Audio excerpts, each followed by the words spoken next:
నమస్తే, welcome to our channel. నేను సౌజన్య. ఈసారి ఆంధ్రప్రదేశ్ ఎన్నికల్లో మహిళలు చాలా ముందంజలో ఉన్నారు. కొంతమంది గెలిపించడానికి ప్రయత్నిస్తుంటే ఇంకొంతమంది గెలవడం కోసం ప్రయత్నిస్తూ ఉన్నారు. మరి ఇంతకీ రాబోయేటువంటి ఎన్నికల్లో రిజల్ట్స్ ఏ విధంగా ఉండబోతున్నాయి? మహిళలకి గెలిపించబోతున్నారా, గెలుస్తున్నారా? ఈ అంశానికి సంబంధించి మనతో మాట్లాడడానికి, వారి విశ్లేషణని మనతో పంచుకోవడానికి ఈరోజు మనతో పాటు ఉన్నారు సీనియర్ జర్నలిస్ట్ డివిఎస్ గారు ఉన్నారు. వారితో మాట్లాడదాం. నమస్తే అండి. నమస్తే. సో ఆంధ్రప్రదేశ్లో కొంతమంది ఏమో గెలిపించడం కోసం ప్రయత్నిస్తున్నారు. ఆ కోవకు వచ్చిందేమో భువనేశ్వరి గారు అండ్ బ్రాహ్మణి గారు, వైఎస్ జగన్మోహన్ రెడ్డి భయ భారతి.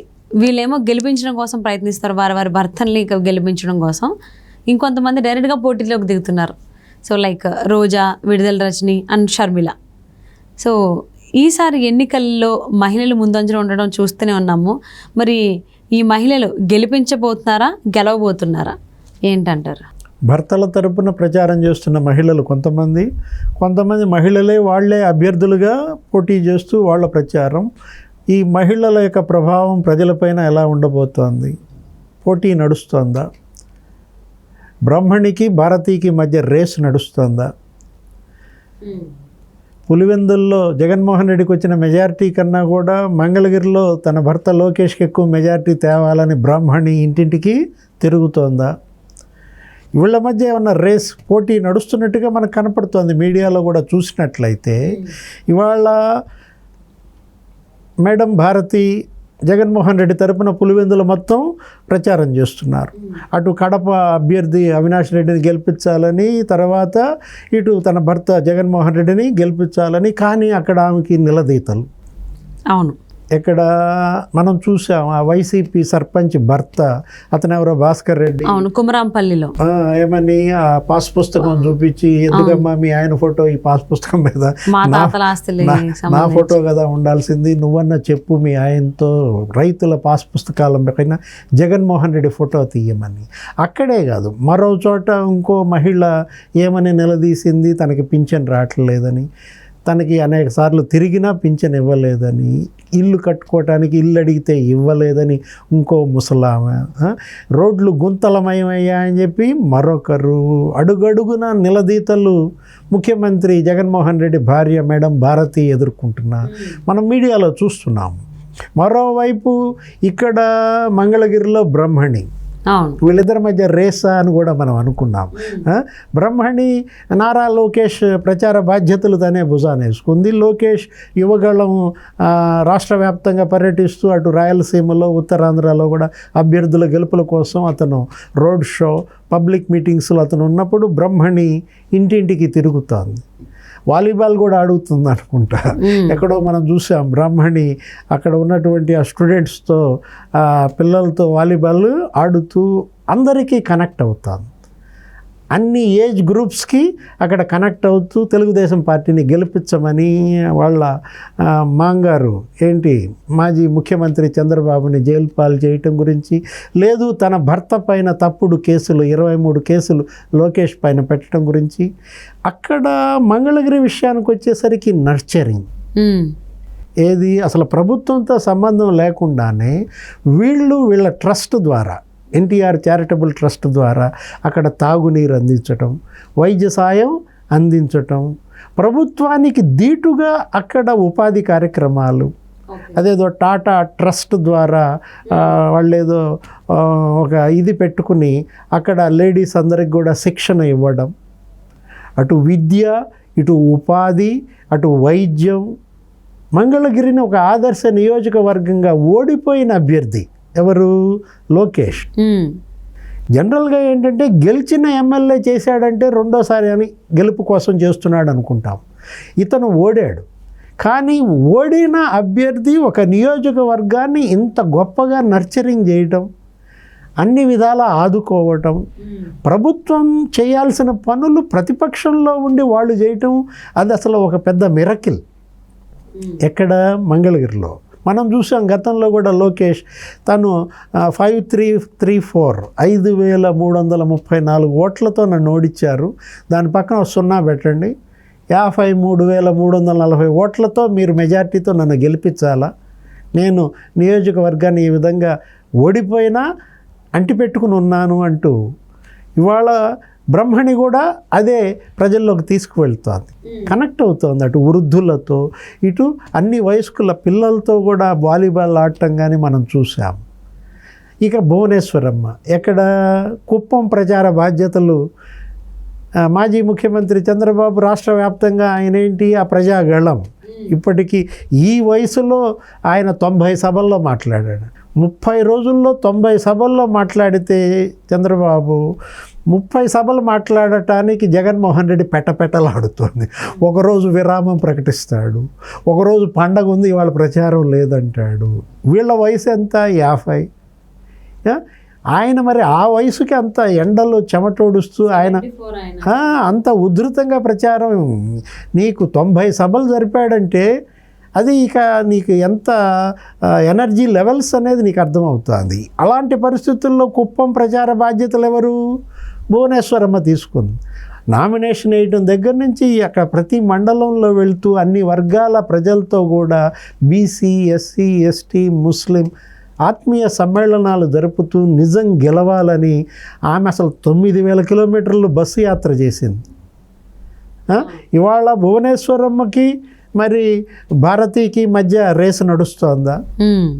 మీ ఆయన మెజార్టీ ఎక్కువ వస్తుందా, మా ఆయన మెజార్టీ ఎక్కువ వస్తుందా?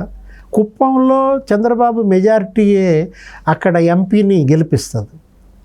గతంలో 60,000 మెజార్టీతో గెలిచాడు, 50,000 మెజార్టీతో గెలిచాడు. మొన్న అంత వేవ్లో కూడా 30,000 ఓట్ల మెజార్టీతో గెలిచారు. ఎవరు? చంద్రబాబు. కుప్పం. పులివెందుల్లో గత ఎన్నికల్లో జగన్మోహన్ రెడ్డికి 90,000 మెజార్టీ వచ్చింది. ఇప్పుడు ఈ వివేక హత్య కేసు ఇది కాస్త మెడకు చుట్టుకుంది. అవినాష్ రెడ్డికి టికెట్ ఇవ్వటం ఒక పెద్ద అడ్డంకి అయిపోయింది. అవినాష్ రెడ్డి కోసం రాజకీయ ఆత్మహత్యకి జగన్మోహన్ రెడ్డి తలపడ్డాడు. పొలిటికల్ సూయిసైడ్ అనే ప్రచారం కూడా జరుగుతోంది. ఆయనే కాదు అసలు ఆయన పార్టీనే బలిపెడుతున్నాడు. ఇవాళ వివేక హత్య కేసు అది పులివెందులకో కడపకో పరిమితం కాకుండా రాష్ట్రం మొత్తం అది వెళ్తోంది.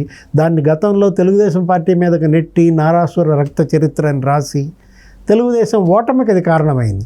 ఇప్పుడు అది కాస్త మళ్ళీ జగన్మోహన్ రెడ్డి మెడకు చుట్టుకుని అది చంపించింది అంతా వైసీపీ వాళ్లే, అరెస్ట్ అయిన వాళ్ళంతా కూడా జగన్మోహన్ రెడ్డి బంధువులే. ఇలాంటి పరిస్థితుల్లో షర్మిల, సునీత మహిళలుగా, ఆడబిడ్డలుగా కొంగు చాచి కన్నీళ్లతో ఓట్లు అడుగుతున్నారు. కడపకు ఎంపీగా హంతకుడిని గెలిపిస్తారా? నన్ను ఎంపీగా గెలిపిస్తే నన్ను మీరు జిల్లాలో గెలుస్తారు, అవినాష్ రెడ్డిని ఎంపీగా గెలిపిస్తే జైల్లో గెలుస్తారా? ఇవాళ కడప ఎన్నిక, పులివెందుల ఎన్నిక నేరానికి న్యాయానికి మధ్య యుద్ధం అంటున్నారు.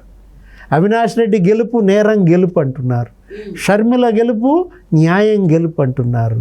అది ధనానికి ధర్మానికి మధ్య యుద్ధం అంటున్నారు. జగనన్న ధనానికి ఓటేస్తారా, ధర్మం కోసం నిలబడ్డటువంటి షర్మిలకు ఓటేస్తారా అని కన్నీళ్లతో కొంగు చాచి అడుగుతున్నారు షర్మిల, సునీత. సౌభాగ్యమ కొత్తగా యాడ్ అయింది. ఎవరు? వివేకానంద రెడ్డి భార్య. నిన్న మొన్న అక్కడ ఆమె కూడా ప్రచారం చేస్తోంది. ఏమని?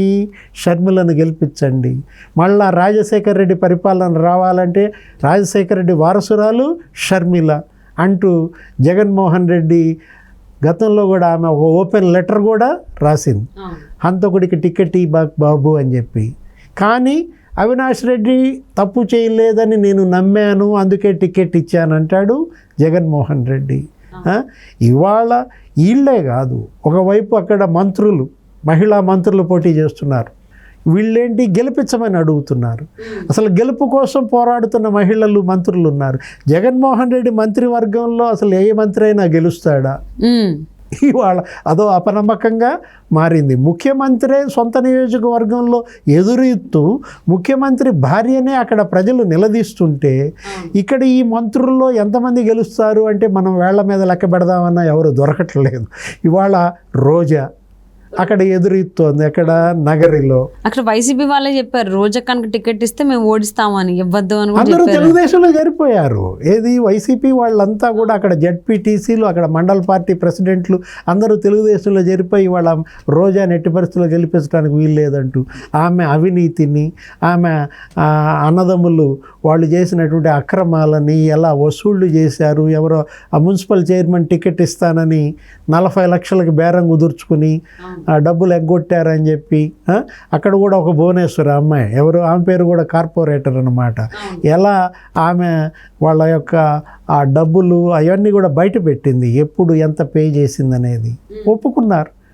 ఏమని ఆ రోజాగా తీసుకుంది పిఏ తీసుకున్నాడని ఆ పిఏతో ఒక స్టేట్మెంట్ ఇప్పించారు.